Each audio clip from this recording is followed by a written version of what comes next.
Good morning, all. I'm Sam Cobbs, CEO, Tipping Point Community.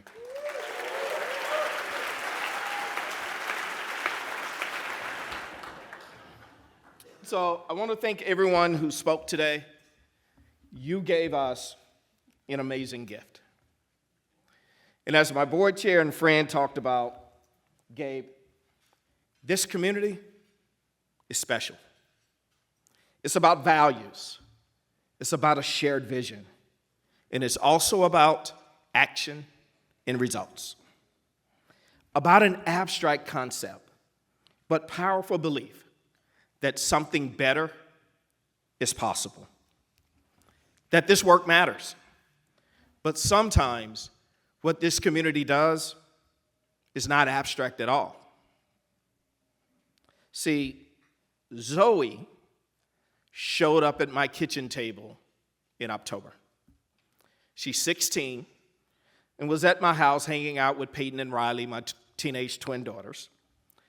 I'd never met her before, just another girl from the track club, raiding my refrigerator and giggling at TikTok videos.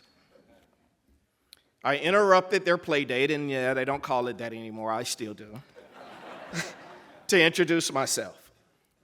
She proudly answered, "I'm Zoe Anderson."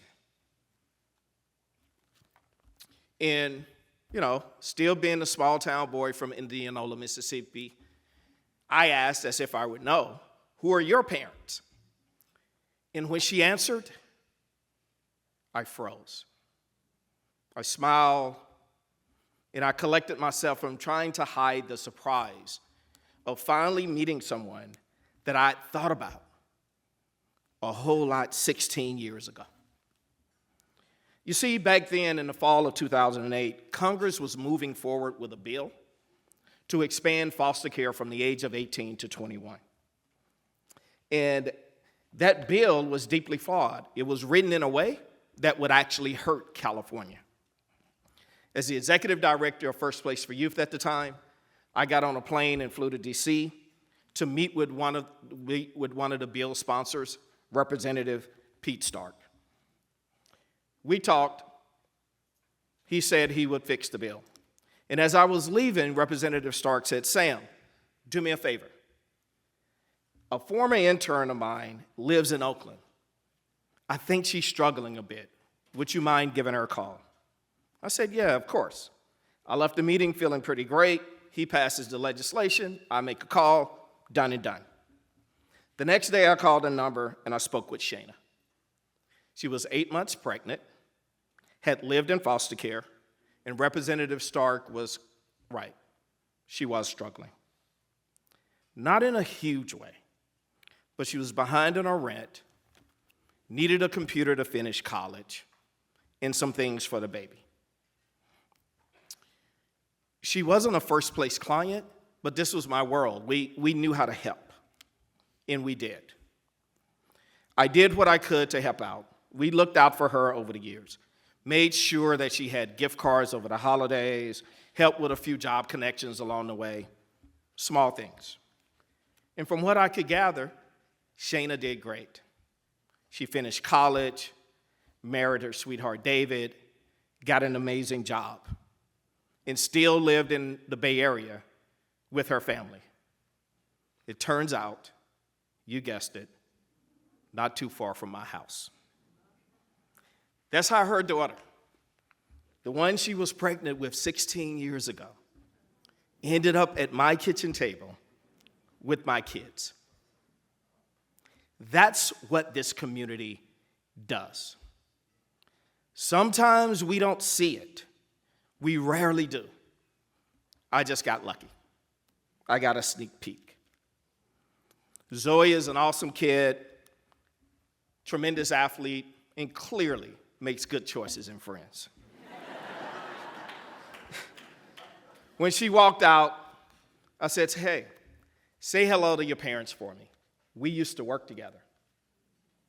She paused, looked back with a little confused look, and said, "I will, Mr. Cobbs." Later that night, I got an excited call from her parents. And the conversation started with, "I heard you met our daughter."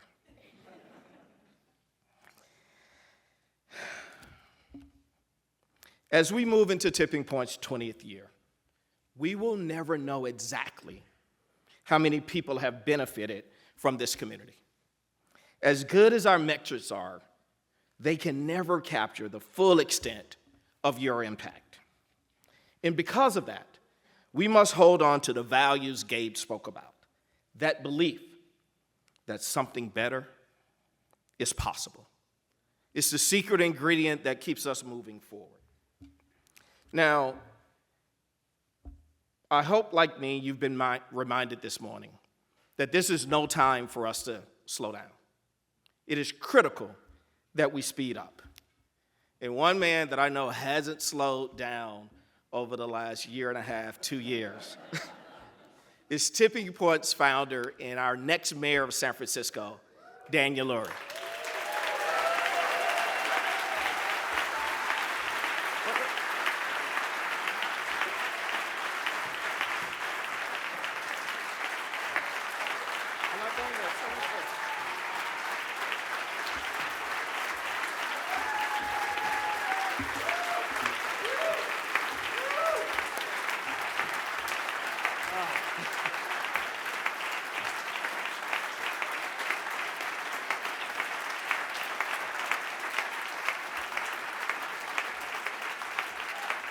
All right. Remember, I got to get you out of here on time. As mayor, can you still fire me? Oh. Now, Tipping Point has a long-standing policy, one that Daniel started, that we don't give the mic to politicians. We also believe that when the world changes around us, that we should also shift and change. Leave it. So here you go. Thank you. Mr. Mayor. You stay here. You stay. All right. Thank you.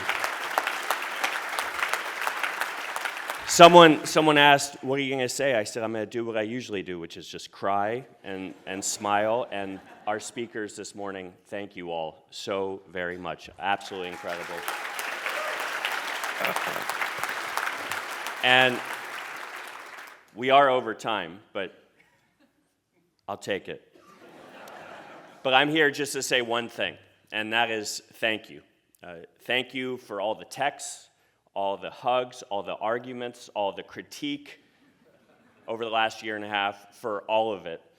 It's been a crazy ride. Absolutely the best ride ever. I told everyone this from the start. Every single day, meeting people, I got stronger, and I enjoyed it more and more. And I can't tell you how much I needed this morning, this breakfast. For me, this is home. Over the past year, I've seen every corner of the city, and I can tell you one thing, and Gabe said this: hope is alive and well in San Francisco.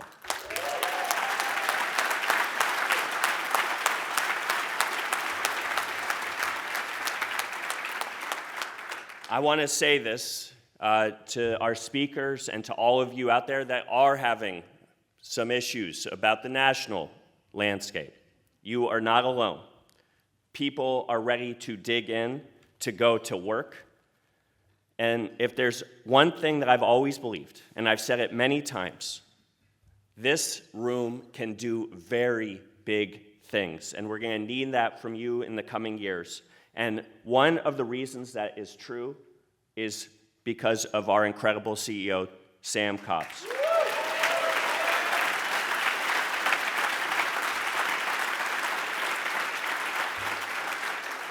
I'm sitting here with some of our founders, looking at Ronnie, looking at Chris. I don't know if Katie's in here, but the idea that we are 20 years in is unbelievable. But I have to say, one of the best decisions that we've ever made is handing the baton over to Sam Cobbs. I want to thank you all for everything that you do for our great city of San Francisco and our great region, and we're going to need you now more than ever. Thank you, Sam.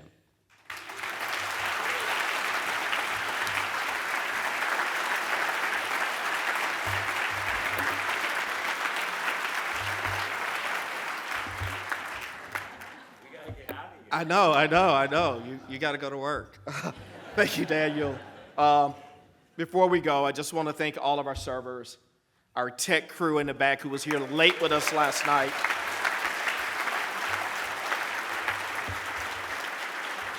And the amazing staff of Tipping Point who actually pivoted to make this happen 13 days out.